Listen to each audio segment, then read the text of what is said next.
Good morning. It's good to see you this morning. One of the things we try to do as we go through the Connect experience is to give people the opportunity to get some FaceTime with leaders in the congregation so that later on, if you have questions about things, you know who are some other people you can talk to. So today we have with us the chair of the vestry, Michael Yates, who's kind of like president of the congregation, maybe in a different congregational setting. Maybe you're more familiar with that kind of term. But Michael's here to tell us a little bit more about the vestry, about kind of how the governance works at Emmanuel. So I'll hand this over to him here. Morning, everyone. So like Pastor said, I'm Michael Yates. I am the chair of the vestry. And also, like you said, in other congregations or church settings, you might hear like president, or you might hear like governing board, or other different terms used for it. I am one of 7 members of the vestry who was elected by the congregation to serve as your representative, as your voice for our church. And our main mission on the vestry is to have a very strong policy-based governance. So over the years, a while back, our vestry policy, our governing policy for our church was developed. And every year, our vestry team, the elected members, review over that policy and make sure that our church has very strong guidelines, boundaries. That way, our pastor knows our operation procedures. He knows how to operate on a daily basis with governing over our finances, governing over our staffing, governing over our church. And once a month, our vestry meets, and our pastor gives us a senior pastor review of all the ministries, the happenings, what's been taking place during the last month. Our financial advisor, or our operations, financial director of operations meets with us once a month as well, and goes over our budget and lays out exactly where we're at budget wise and forecast, and we try to make the best possible decisions concerning budget. Every November, we hold a congregation meeting that's going to come up soon, in which each one of our ministries will present information about what's been happening in our ministry, and we'll also present the budget that's been approved by the vestry as well. Then in May, we hold another congregation meeting. Once again, we'll present everything that's been happening in our ministry, and we'll also at that point in time hold our elections for our vestry members. Generally, about 2 vestry members are elected each May. So we have a rotation of a 4-year term. So vestry members will serve a 4-year term, and then, or John, am I wrong? Is it 3-year term? 3-year term. I knew I was trying to do the math earlier of who's coming on and who's coming off, and then the math wasn't working out. And now I know I was doing the math by 4. So it's a 3-year term. And then a vestry member may run for a second 3-year term. But once a vestry member has served 2 3-year terms, then they must go off for at least a year before they would be elected and come back on, and then they can serve 2 consecutive 3-year terms again. So we have a rotation of about 2 members each year who's rotating off and would need to then seek election again by the congregation. So with our strong policy-based governance, we do not have to, as a church, always bring everything to a town hall forum, everything to the congregation for a vote. But there are things that we do need to vote on at times as a congregation.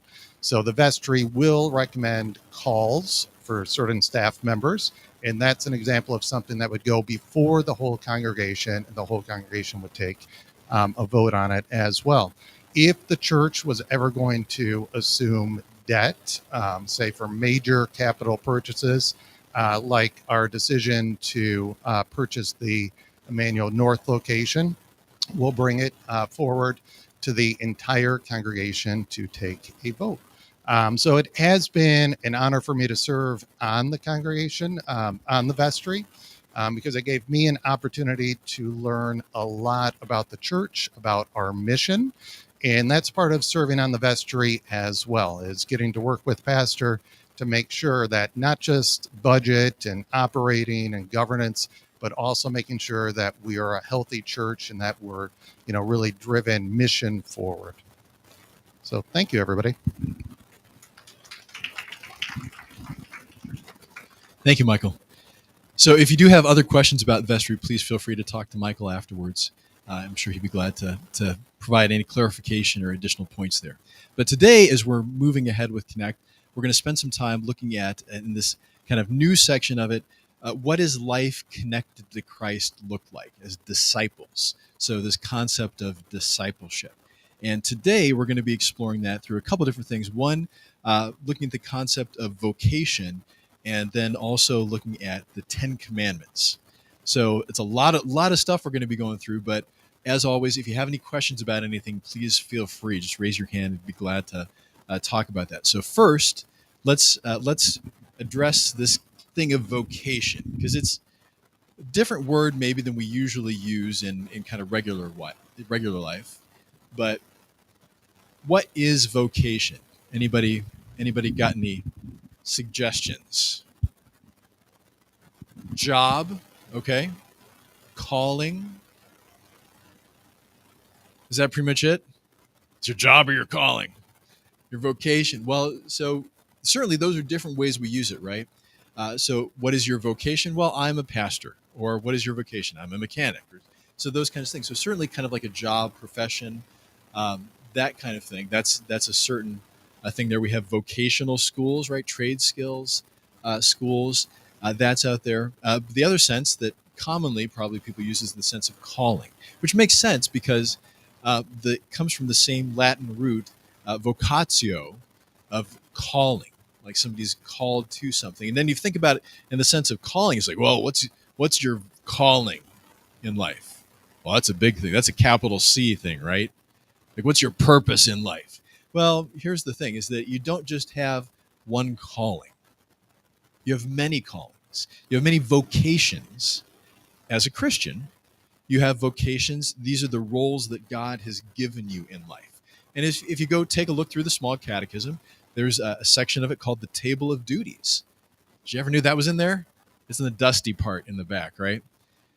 But it talks about the relations that we have, the relationships that we have with the people around us, the vocations that you have as a child, as a parent, as a sibling, as an employee, as an employer, as a citizen, as a soldier, and all these different things. These are all different vocations. And your vocations, the cool thing about this is that you don't just have one, also that you don't just have this list and that's it. They can change over time. So God will give vocations, sometimes will take vocations away. But in all those things, though, we are living as people who are connected to Christ. So the reason we talk about this right now is because it's kind of setting the stage for us, because we have these callings and identity. Remember a couple weeks ago when we were talking about baptism? Hopefully. Okay. What's one of the big things that God gives you in baptism? You're a child of God. He gives you identity, right? A foundational thing. And that is a vocation that doesn't go away. Right? God says, you're my child. And then in these other vocations, this is how it's lived out. Does that make sense? Okay. So we're going to put a pin on the vocation. Oh, my eraser has disappeared. Okay. Well, we'll see how that goes. So we're going to move from that to the 10 Commandments. And we're going to walk through these commandments. And before we do that, though, think about, where does God give the 10 Commandments, or where do you find the 10 Commandments in the Bible? This is the pop quiz section of the morning. Where do you find them? What's that?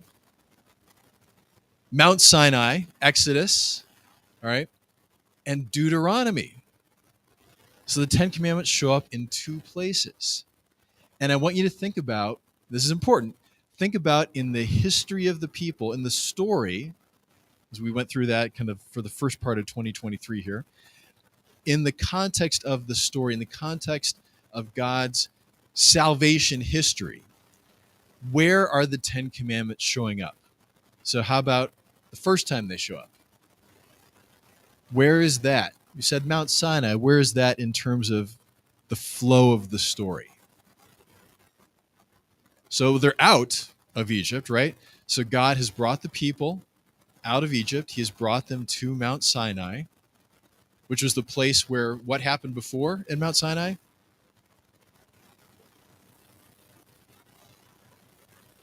Well, there's that. More recently, the burning bush. God calls Moses and says, you'll bring my people back. This is going to be a sign. He'll bring it back and worship here.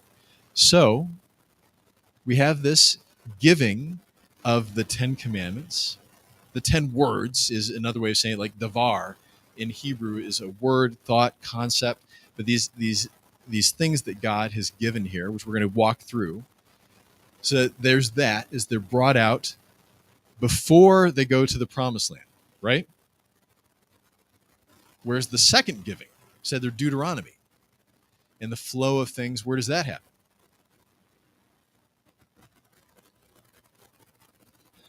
Where's Deuteronomy happen? I mean, I'm going over to the teacher table over here. No pressure.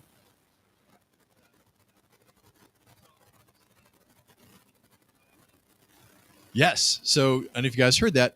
After the wanderings. So the people, because this isn't the thing. It wasn't that God took 40 years to bring the people to the promised land. They went pretty much straight there. And then they were like, we don't know, God. Those we've heard, those look like troublesome people there. We don't know if we're going to be able to do this. You guys like, all right, reboot. 40 years. And then the next generation comes, not Captain Picard, but they come now to the border of the promised land again, and they're going to go in. And so then there's this repetition. Deuteronomy is Greek. Deuteronomos, second law. It's the second giving of the law, second giving of the 10 Commandments, in addition to everything else, that they're heading into the land. And so this is important because this is as God is speaking to the people. Now, God gives the 10 Commandments. What are the 10 Commandments? Don't list them all out. High level. What would you say if you're describing the 10 Commandments? Love God. Love the summary of the law, right? Love God, love others. And this is the way you should live, right? So if people, if they're not Christians, or even if they're not Jews, they're thinking maybe, okay, so the 10 Commandments, this is a list of like do nots, right? Don't do this, don't do this, don't do this, don't do this. Well, there's do's in there too, right? Do-dos. So we have do-dos and don't-dos. But more importantly, if you want to summarize them up, it's talking about what life looks like, right? So this is what life looks like. Now, think about it this way. As God gives the 10 Commandments to the people of Israel, to the Hebrew nation, is he saying, do this to be my people? Or is he saying, you are my people, and this is what it looks like? It's the second. But a lot of people in the world, they think about, okay, well, if I want to be God's person, I need to do this in order to be God's person. So, but the way, if you think about it and think about what we just talked about, where in the story this happens, are the people already God's people as he's bringing them out from Egypt? Yes. I've heard my people. I've heard their cry, and I'm answering it. He's bringing them out. As they're going into the promised land, are they his people? Well, yeah, because they were back then too.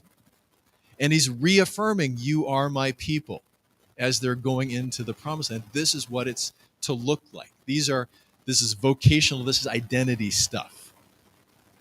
So let's take a look now. We're going to go through the 10 Commandments.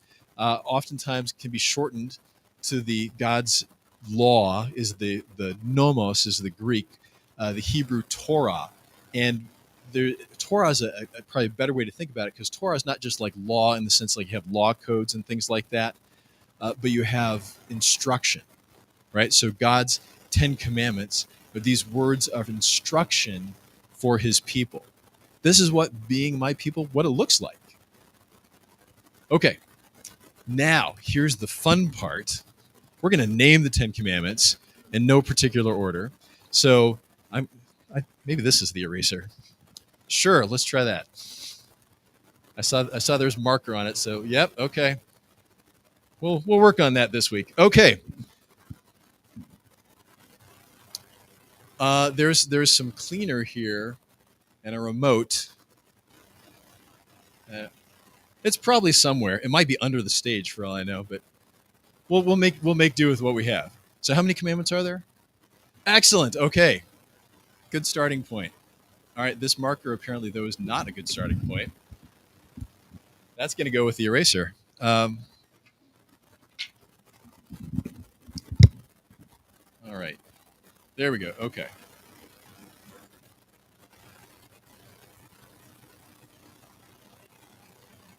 And I have just enough whiteboard. I need a taller whiteboard, apparently, but okay. All right, so 10 commandments, and in no particular order. See if your table can come up with one. If your table answers, then the other table has to answer. So what do you guys got? No other gods. Where do we have that one? Number 1, okay. So no other gods. Okay, and we'll kind of spend some time talking about that in a moment. All right, so you guys have answered. What's another commandment? Honor your father and mother. Where's that one? 4. Nice, okay. Oh, whoops, sorry. Got to pay attention to my lining there. Okay. Okay. All right, so we got 2 of them, and we'll get to those. What's that one? Do not steal. Where's do not steal? That's somewhere down in this section, right? Okay. So 7.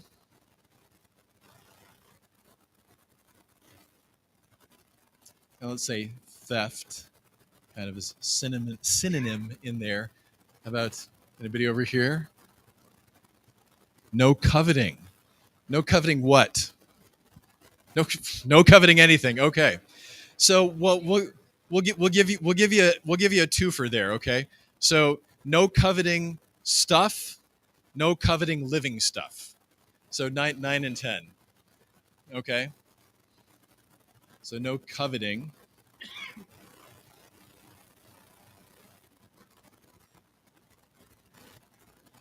And living stuff.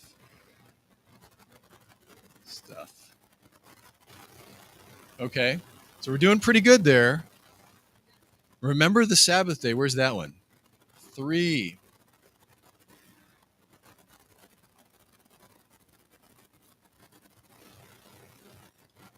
Nobody's cheating on their phones, are they? Okay, what do we got in the back? What's that? No murder. Okay, where's that one? 5.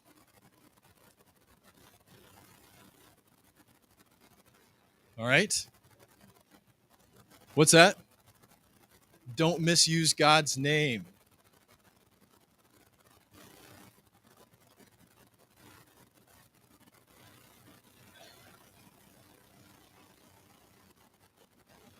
Okay. What do we got? We got 8 and 6. All right. Where's that one? 6.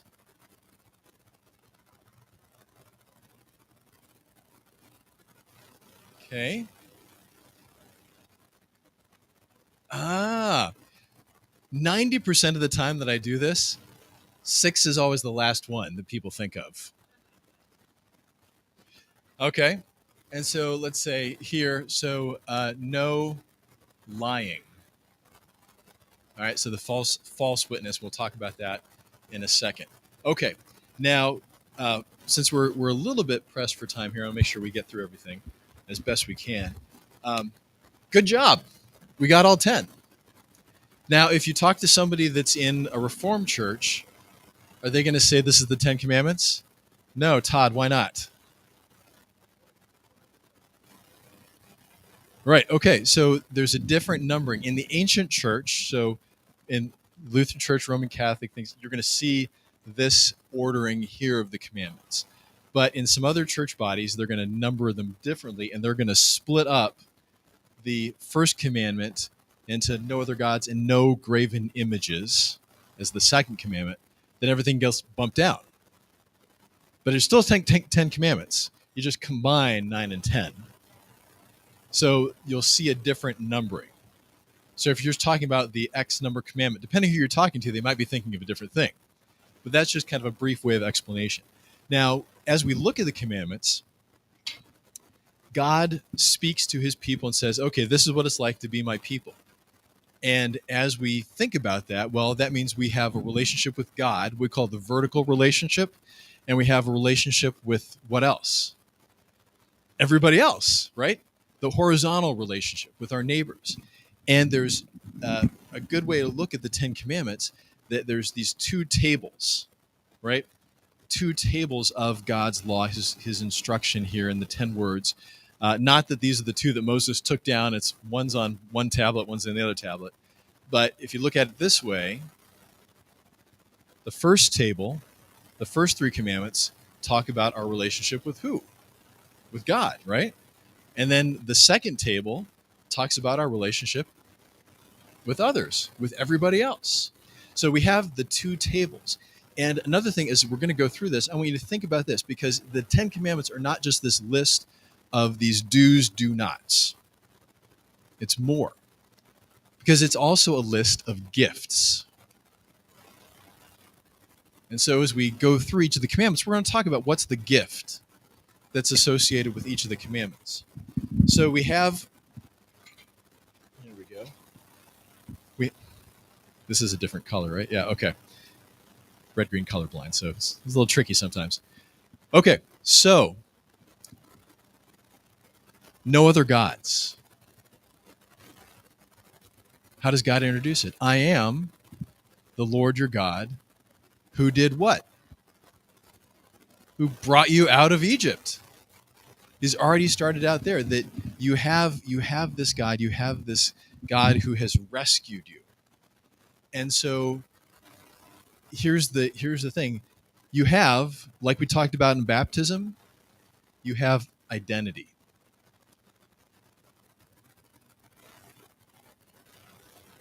Right? So you have identity, like who God is. It's not an ambiguous thing. It's not an impersonal thing, which goes right into the second commandment. Let's for this, the first commandment we say is the chief commandment, because if you think about it this way,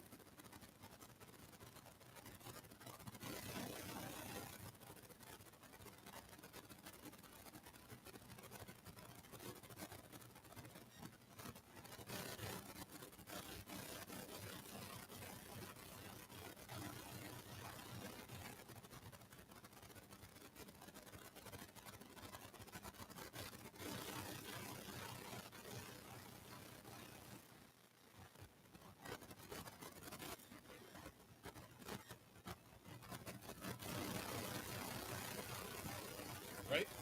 Because you're all there. We go. Okay. Hopefully these are not half dead batteries. We'll see. So you're saying that, hey God, I'm going to decide what's right and wrong. I'm going to be God. That's the first commandment. Is basically, it's a fundamental thing. It's going back all the way to Eden. So the first commandment, no other gods. One, you're not God. God's God. And also, the things that you worship, those would be gods. Anything that you're putting above God in life, anything you're putting up on that pedestal, well, that's idolatry. That's breaking the first commandment. Let's say you love your wife so much. Do you love her more than you love God? No. Do you love your wife? You should. God instructs you to, but it's always going back to your identity, fundamental thing about who God is. But so there's that. Going into the second commandment. And again, if you have any questions on any of these things, just please, yeah.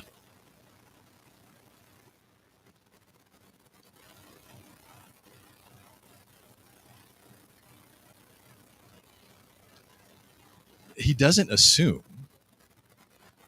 Think about this. God knows. God knows who he is. And God is explaining who you are.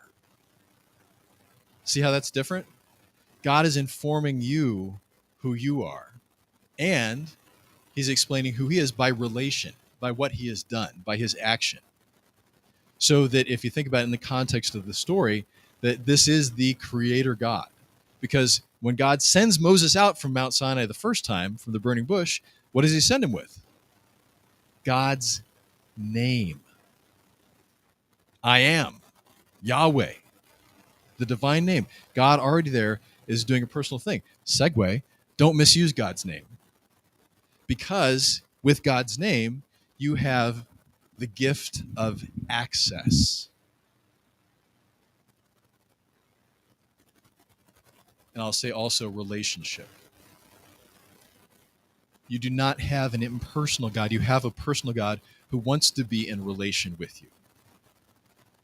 You have access to the creator of the universe. We'll talk about this a little bit more in the Lord's Prayer. But this is a hugely significant thing, is we have a personal God. And so we don't misuse it. We don't try to bend nature to our will. We don't take oaths or things like that by trying to claim God's name, his access. That gives us special power in a way like that it goes outside of God's design. So respect the name, respect the access that you have, respect the gift. Third commandment, remembering the Sabbath day. What does Sabbath mean? Rest. So God's gift of rest. And what's a great way to use that gift of rest? He gives you 1 day a week on the Sabbath. Worship, spend time with God because you have relationship, because of who he is and who you are. It goes together. Yeah.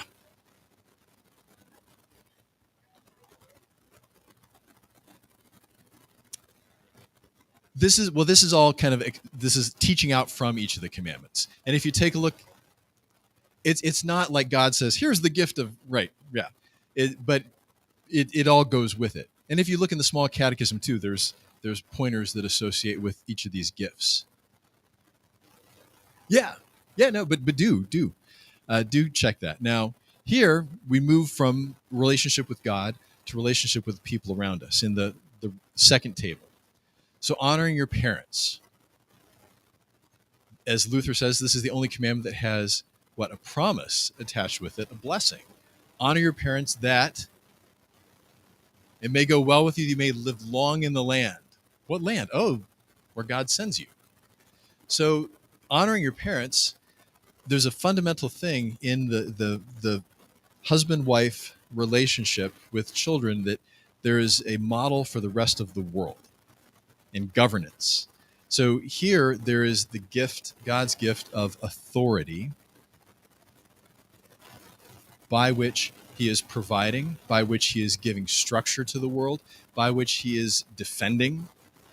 So we look at the family as a microcosm of that. So all these governments and everything in the world, that all ties back to the fourth commandment. And honoring your mother and father, honoring those who God has given authority over you for your good.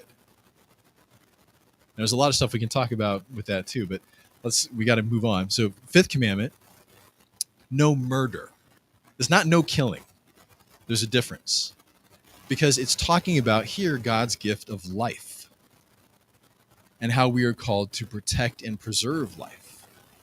Not just life of the people around us, but life of the unborn, life of the aged. This is also here in the fifth commandment. There's a lot in there about caring for our environment, caring for creation. So Lutherans are some of the first environmentalists, thinking about how are we stewards of the life that God has given us and provided in the world around us. And there's what's the difference between murder and killing?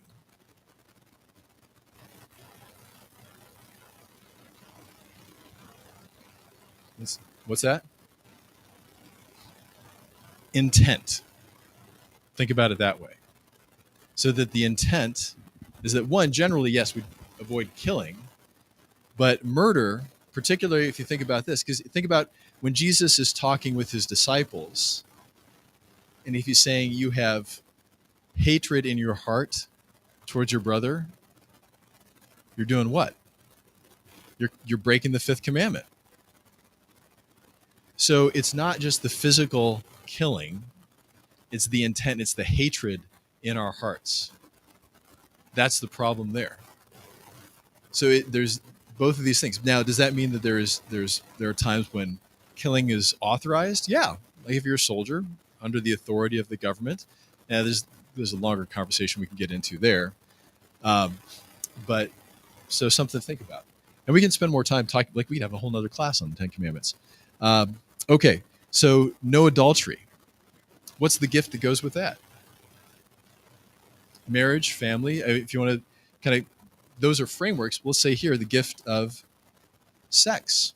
Sexuality is not a bad thing. People talk about kind of using a concept here.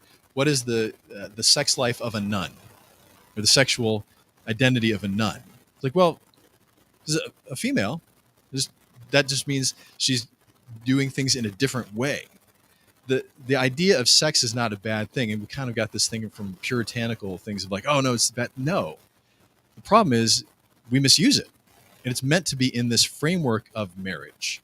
And so adultery, fornication, sexual interaction with somebody who's unmarried or with somebody who is married, that's a problem. And so there's a lot that we can be talking about with this, but God's gift of sex is there, and it's to be used in a framework. Just with every other sin, when we take it out of the framework, that's when we get in problems. We take the thing that we think is the benefit, and just kind of run with it. Okay, seventh commandment, no stealing, no theft. God's gift of possessions. And that could be wealth, it could be material things, but it's not bad to have stuff. The problem is when you're trying to take stuff from somebody else. Or, and this is the thing, all these commandments too, they call us to proactive things, that we are called to protect our neighbors. So it's not just that anybody a fan of Superman 3, Richard Pryor? It's a callback. Okay. So let's just say you had the ability to steal, embezzle, that sounds bad, like a fraction of a cent from your company, because they're generating all these checks and everything like that, and there's all these rounding things that fall off. But what if you could, with computers, collect all the rounding things that are just getting lost in the ether and then direct them to a more worthy cause, like let's say your bank account? Well, that's bad, right? Because really, you should be making your employer aware of it so that maybe they're getting this return. They're not just losing all that money. Okay. But what if you have a coworker who comes to you and says, hey, man, if you could help me do this, I'll split it with you. What do? You're taking a little too long in answering this question. You don't. You say no. That's part one. You say no. Part two is you say, hey, man, that's not a good idea. You shouldn't do that. All right? Don't do that. Part three is if they're like, no, I'm still going to do it. Thanks. Bye. You inform your employer, right? Because you are called to help them. Part of your vocation as an employee is to help them keep what they have as well. So that's all in there too. All right. Eighth commandment. This one's pretty huge. Gift of, so we think about in the context of lying and everything, gift of reputation. How much is your reputation worth? What happens if you have a bad reputation? Even before you've had interaction with people, right? Good luck. Think about this. What did everybody think about Bill Cosby in the 80s? Loved him. America's dad. Bill Cosby today? Not so much. That's one example. But the thing is, the reputation stuff, it doesn't even have to be something that's true.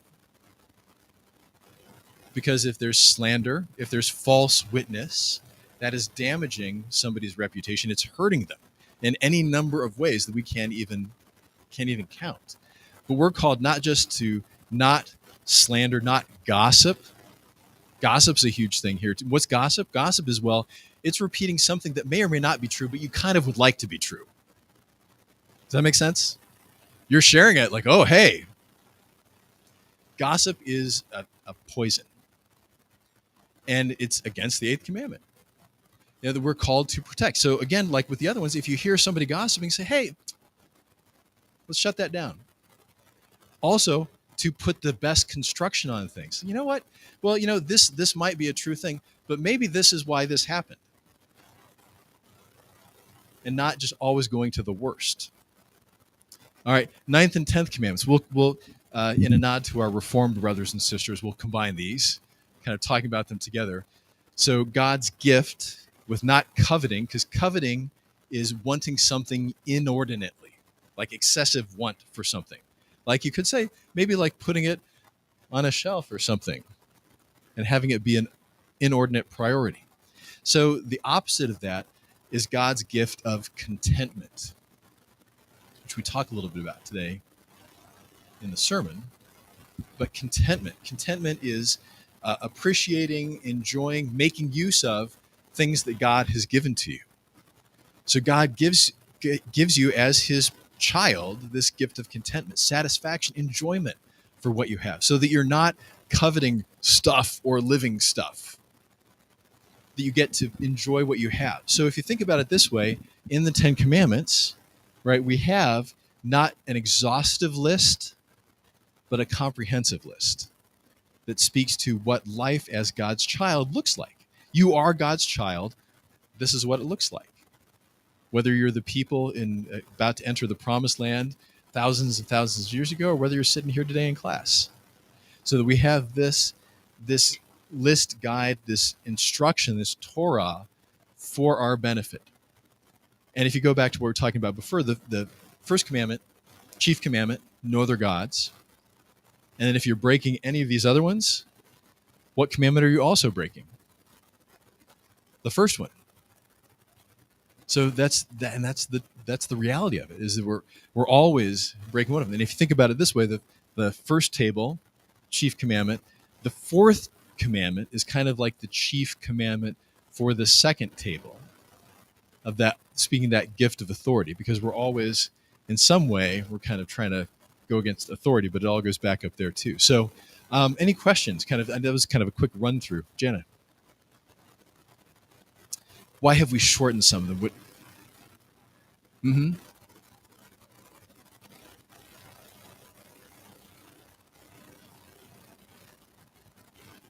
Oh, if you look in the small catechism, we got the full thing there, along with the explanation and everything. I don't know if it has been shortened in the hymnal. I'd have to, like in the reference in the.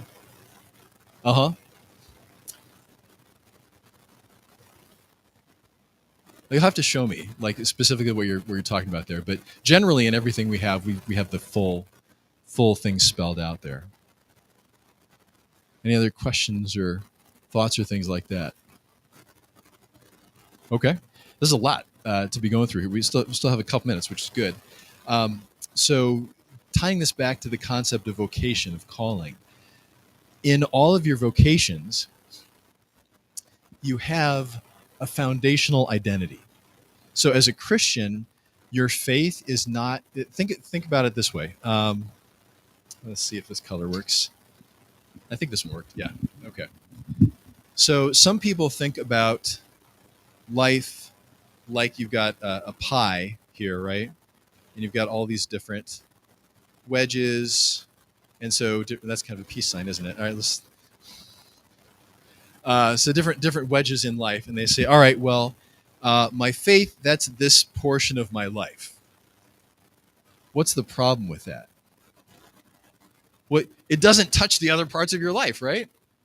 It's like, okay, it's my faith. I'm going to go to church, and great, I'm going to be a good Christian over here. But then I'm going to go to my child's sports game, and I'm going to terrorize the ref. Something doesn't seem right there, right? But oh no, it's a different wedge. No, that's not how it works, right? So we're looking at it from the wrong perspective if we're looking at it this way. What if we look at it this way?